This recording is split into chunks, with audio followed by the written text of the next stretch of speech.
When a black boy picked up the violin, the entire concert hall went silent.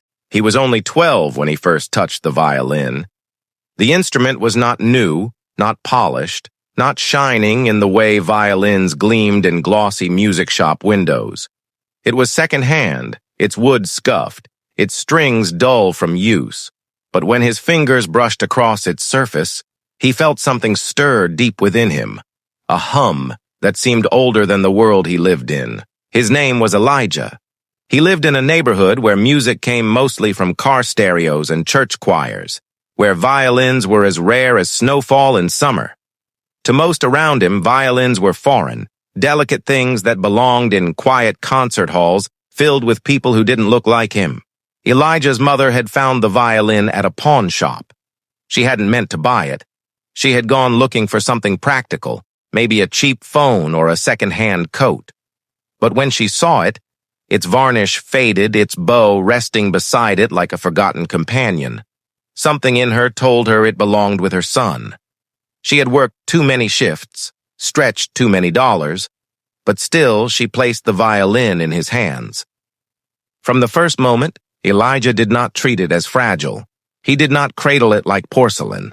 Instead, he held it with a reverence born of instinct, as though he knew it had waited for him. But the world around him was not so reverent. In school, violins were reserved for the select few, children with parents who could afford private lessons, children who came from certain families, children who fit a picture painted long before Elijah ever walked into the room. He was not in that picture. His presence alone unsettled it. When he carried the violin to class, eyes followed him. Some were curious, some mocking, others sharp with a kind of silent disbelief. Teachers raised their eyebrows, hesitant to believe he could master something so sophisticated. Students whispered, smirked, and nudged one another. His hands, dark against the pale wood, seemed to them a contradiction. But Elijah played anyway. In the privacy of his small bedroom, with walls thin enough for neighbors to hear, he drew the bow across the strings. The first notes were rough, jagged, uncertain, but he played on. He did not have a teacher, did not have polished sheet music or instruction. He learned from scraps, videos on a borrowed phone, faintly scribbled notes copied from library books. Each mistake became a stepping stone, each harsh squeak a challenge to overcome. His world was not filled with applause, but with silence, sometimes broken by laughter from the street outside. Yet in that silence, he found discipline.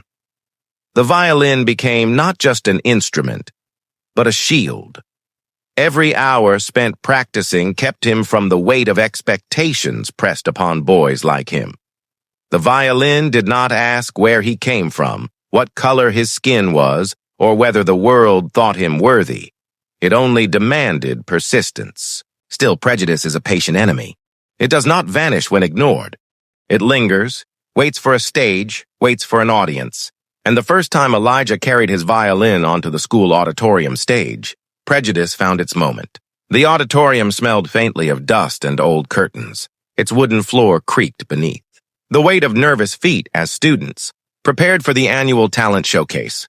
For most, it was an exciting day, a chance to display dance routines, piano recitals, and choir performances rehearsed for weeks under the proud guidance of teachers. For Elijah, it was a battlefield disguised as a stage. He had signed up quietly, writing his name on the sheet pinned to the bulletin board in the hallway. He hadn't told anyone except his mother, who pressed his shoulders gently and whispered her belief in him even as doubt lingered in her own eyes. When his classmates discovered his name on the list, whispers spread like fire through dry grass. He's going to play the violin? He probably can't even hold it right. Why doesn't he just do something else? Basketball, maybe? The words reached Elijah long before the day of the showcase. Some were sharp with mockery, others laced with disbelief, but all carried the same message. This was not his place. When the morning of the performance arrived, Elijah walked into the auditorium clutching his violin case like a lifeline.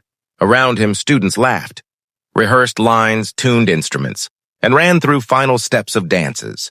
Their parents sat scattered across the seats, adjusting cameras and chatting about who might win the evening's applause. Elijah spotted only one familiar face, his mother, sitting alone in the back row, her hands folded tightly in her lap. His name was called early, too early. He hadn't yet had a chance to settle, to breathe, to gather the fragile courage that had carried him this far. But the announcer's voice left no room for retreat.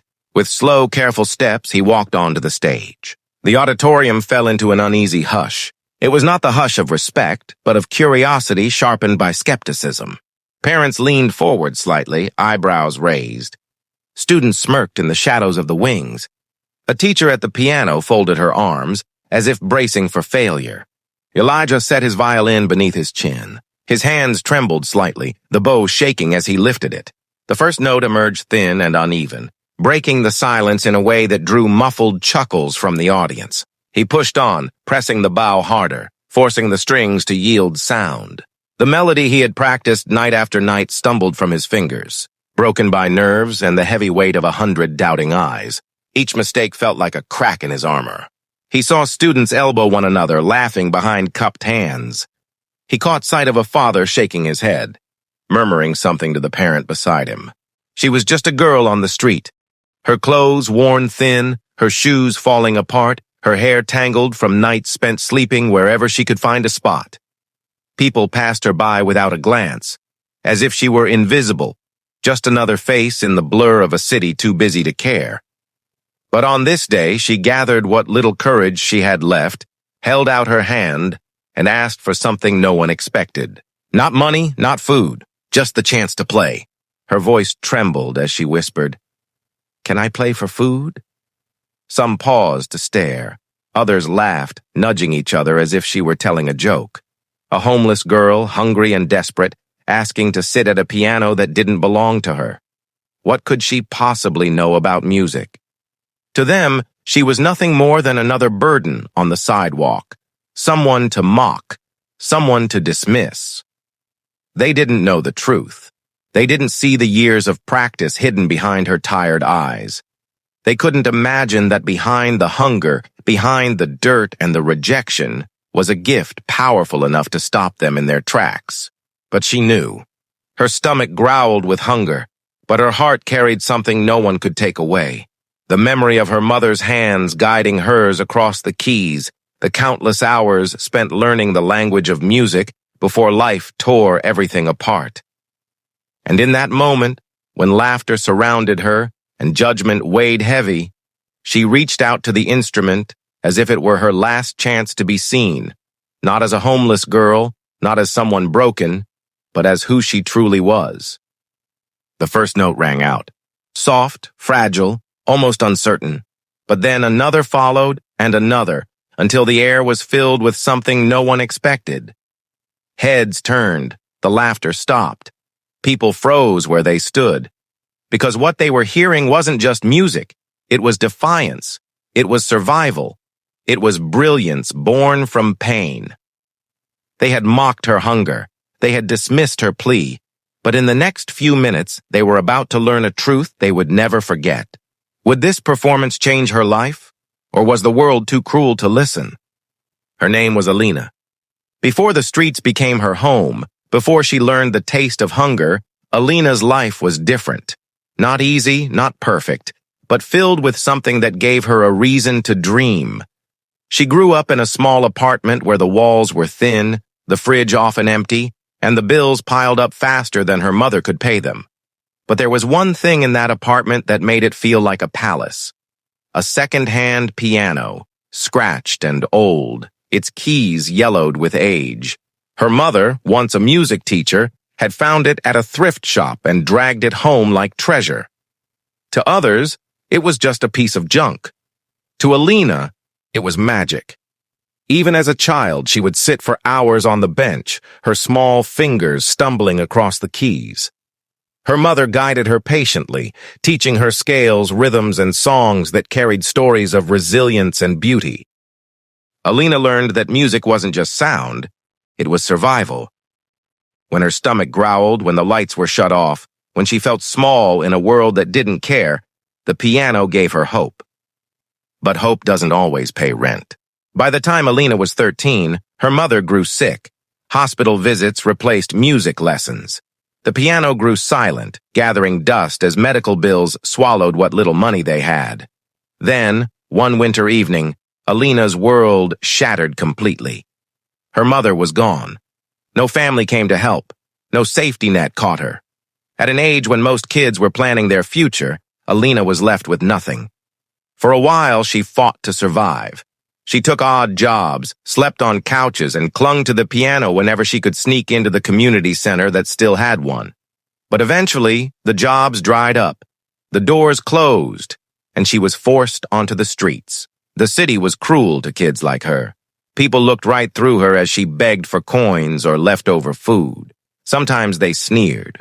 Sometimes they laughed. The worst was when they treated her like she didn't exist at all. Yet every night, when the world turned quiet, she would close her eyes and hear the music inside her head. She could almost feel her mother's presence beside her, reminding her that her gift still mattered, even if no one saw it. Weeks passed, and hunger gnawed at her until she felt hollow. Then came the moment that changed everything. She was walking past a crowded plaza when she noticed it. A glossy grand piano set up for public use. Tourists snapped pictures of it, street performers occasionally sat down to play, and children banged at the keys for fun. Alina stopped in her tracks. Her heart pounded. For the first time in months, she saw a chance, not just to survive, but to be heard. But doubt whispered in her ear. What if they laugh? What if they push me away? What if I fail? Still, hunger pushed her forward. Her hands trembled as she approached the piano.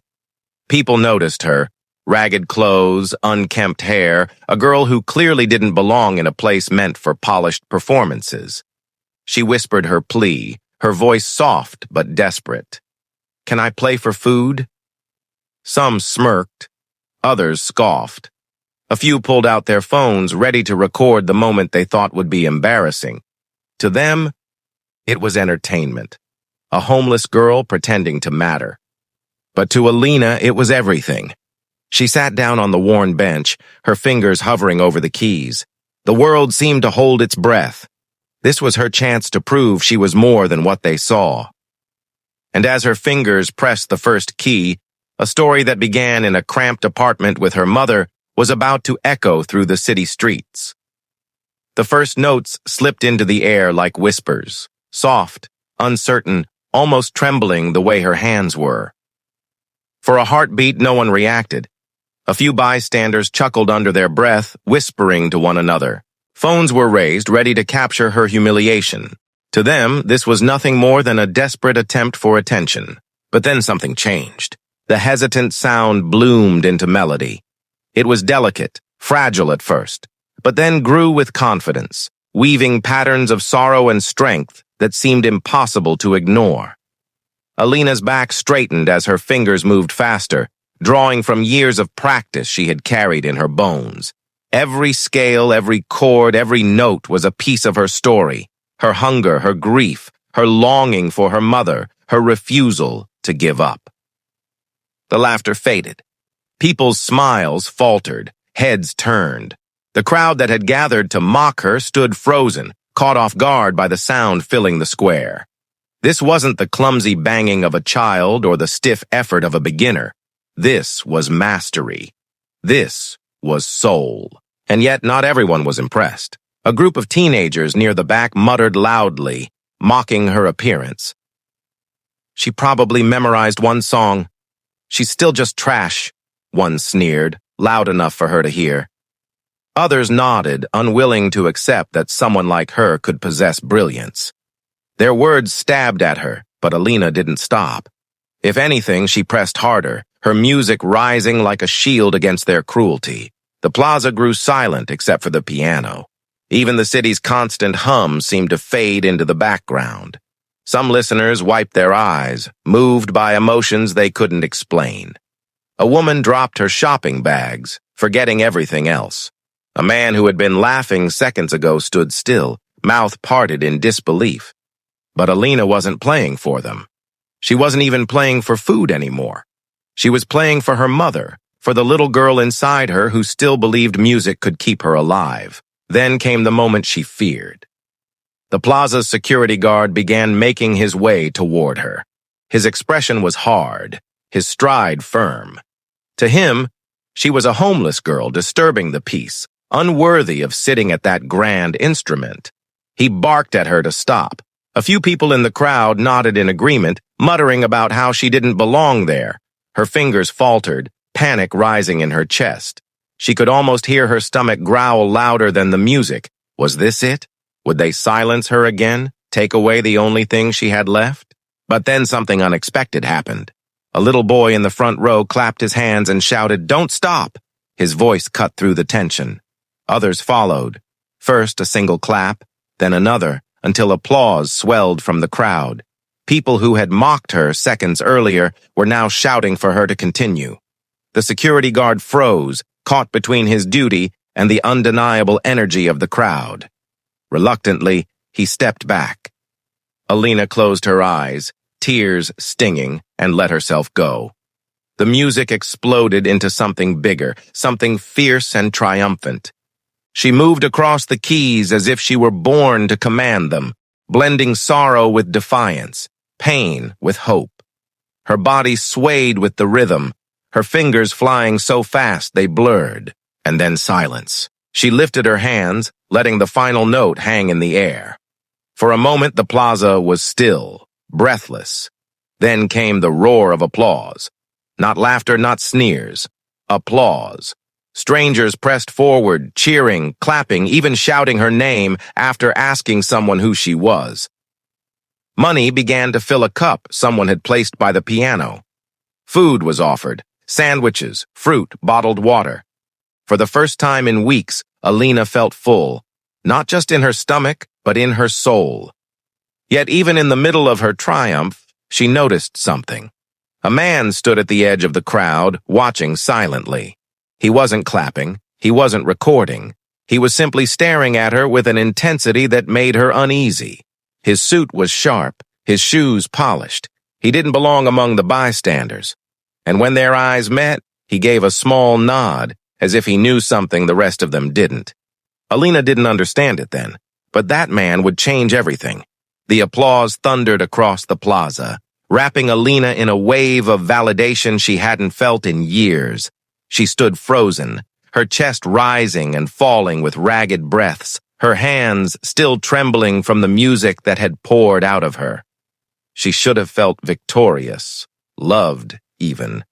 But her eyes stayed locked on the man at the edge of the crowd. He didn't cheer. He didn't smile. He simply stood, arms folded, his gaze fixed on her like a riddle waiting to be solved. And when the cheering finally softened, he stepped forward. The crowd parted for him as though they instinctively recognized authority. His polished shoes clicked against the stone ground, his expensive coat catching the afternoon light.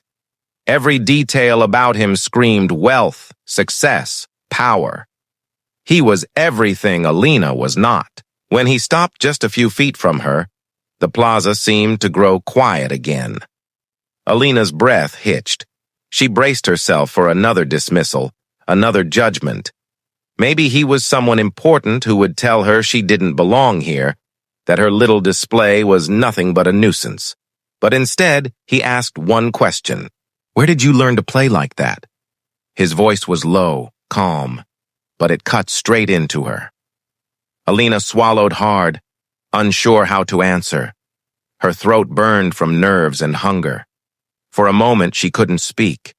Around them, the crowd leaned closer, sensing something about this man was different. She finally whispered, "My mom taught me, before I lost her." Something shifted in his expression, a flicker of recognition, of empathy. He studied her face for a long moment, and then, without another word, he reached into his pocket and pulled out a card. "Come see me tomorrow," he said, holding it out. The crowd gasped. Alina blinked, staring at the pristine rectangle of cardstock in his hand. Her instincts screamed not to trust it, not to trust him. She'd been promised help before, empty words, false hope, always ending in disappointment. She shook her head slightly, backing away. I don't want pity," she stammered. The man's jaw tightened. This isn't pity. He glanced at the piano, then back at her. What you just did, that doesn't belong on a street corner. It belongs on a stage. The words hit her like lightning. A stage? Her? The idea felt impossible, laughable even. She wanted to scoff, to dismiss him before he could hurt her with false promises. But something in his eyes stopped her. It wasn't condescension. It wasn't charity. It was conviction. Still, before she could say anything, the security guard returned, this time with another man in uniform. All right, that's enough, he barked. Show's over, let's move her along. The crowd protested. Let her play, someone shouted. Leave her alone, another yelled. But the guards were firm. One reached for her arm. Alina froze. The panic of being dragged away, of losing this fragile sliver of dignity, rose like fire in her chest. Not again. Not when she had finally felt seen. And then the suited man spoke, his voice sharp and commanding. Don't touch her! The guards paused, confused. He stepped closer, pulling out his wallet, flashing something, an ID, a name. Alina couldn't see. But whatever it was, it made them back off instantly. The crowd murmured, exchanging puzzled looks. Alina's knees nearly buckled from the adrenaline. She clutched the piano for support, her heart racing. Who was this man? Why was he defending her? He placed the card gently on the piano, his hand lingering for just a moment. You have a gift, he said quietly. Just for her. Don't waste it. Tomorrow, 10 a.m. Don't be late. And then he turned, walking away without waiting for her reply. The crowd erupted again, questions, whispers, speculations. But Alina barely heard them. Her gaze stayed fixed on the card glinting under the afternoon sun. The letters on it seemed to blur as tears filled her eyes. She could barely make out the name, but one thing was clear. He wasn't just anyone. He was someone powerful, someone who could change everything. Her fingers hovered over the card, trembling. Could she trust it? Or was this just another cruel trick by fate? She didn't know. But deep down, one truth pulsed louder than her doubt. For the first time in years, her life wasn't just about survival anymore. It was about possibility, and tomorrow she would find out if the world was finally ready to listen. That night, Alina sat curled up in her corner of the shelter, clutching the small, weathered blanket she had carried with her since childhood. The card lay in her lap, its clean, white surface gleaming against her dirt-stained fingers. She traced the embossed letters again and again, almost afraid they'd disappear. Dr. Marcus Hale, Director, Conservatory of Fine Arts. The name meant nothing to her at first. But whispers in the shelter had spread quickly. Someone had recognized him in the plaza. He wasn't just wealthy, wasn't just powerful. He was a gatekeeper in the world she had once dreamed of entering. Sleep refused to come. She kept hearing his words. Don't waste it. By dawn, the choice was made. The next morning, Alina stood at the grand glass doors of the conservatory. The building towered over her, its polished stone walls and sweeping columns intimidating her with every glance. Students carrying leather-bound cases and sheet music streamed past, barely noticing her. She clutched her jacket tightly, painfully aware of her frayed shoes and tangled hair. For a long moment, she considered turning back. The memory of laughter, of people mocking her hunger, her poverty, burned like a warning in her chest. What if this was all a cruel trick? What if she embarrassed herself again? But then she remembered the applause. The sound of strangers clapping for her, not out of pity but out of awe. That was real. That was hers. She stepped inside. The conservatory smelled of polished wood and history. Every surface gleamed. Every hallway hummed with music. Violins tuning, voices warming up, pianos echoing faintly in practice rooms. It felt like stepping into another world, one she was never meant to see. At the reception desk, she gave her name, her voice shaking. The attendant looked skeptical but made a call. Moments later, Marcus Hale himself appeared. He wasn't smiling, but his presence carried an authority that silenced her doubts. You came, he said simply, and without waiting for a reply, he gestured for her to follow. He led her to a room larger than any she had ever seen, with a gleaming black grand piano at its center. Alina froze at the sight of it, its polished surface reflecting the soft light like a mirror. "Play," Marcus said. Her throat tightened. What should I play?" "Anything," he replied. "Play what's inside you." For a long moment she hesitated. Then, with trembling hands, she sat down. The keys felt alive under her fingers, as though they'd been waiting for her. She closed her eyes, inhaled deeply, and let the music pour out. This time she didn't play for food. She didn't play for survival. She played for her mother, for the little girl who had once believed in dreams, for every night she had cried herself to sleep in the cold. She played to be heard. The music swelled, rising and falling, aching and triumphant. It filled the vast room, resonating with every corner until it felt like the walls themselves were listening. When she finally stopped, the silence that followed was heavy, charged. Marcus's eyes, usually so guarded, softened. He took a long breath. "Do you understand what you've just done?" he asked quietly. Alina shook her head. "You've reminded me why music matters," he said. "It's not about perfection. It's about truth. And you, Alina, you carry more truth in your hands than most people do in a lifetime." Her eyes blurred with tears. For the first time in years, someone had seen her, not as a burden, not as a homeless girl, but as an artist. Within weeks, everything changed. Marcus arranged for her to join a scholarship program, providing housing, food, and, most importantly, time to focus on her gift. The girl who had once begged to play for scraps now practiced on the conservatory's finest instruments. The transformation was not instant, nor was it easy. Some students sneered at her background, whispering cruel words about the street girl invading their prestigious world. But Alina had survived harsher laughter before. This time, she had something stronger to fight with. Her music silenced them. Every performance proved that talent knew no boundaries, not of wealth, not of status, not of appearance. And then came the night of her first public recital. The concert hall was packed, glittering with chandeliers and filled with critics, donors, and strangers who had no idea who she was. As she walked onto the stage, the old fears returned: mockery, rejection, failure. But when she sat at the piano and let her fingers glide across the keys, all of it dissolved.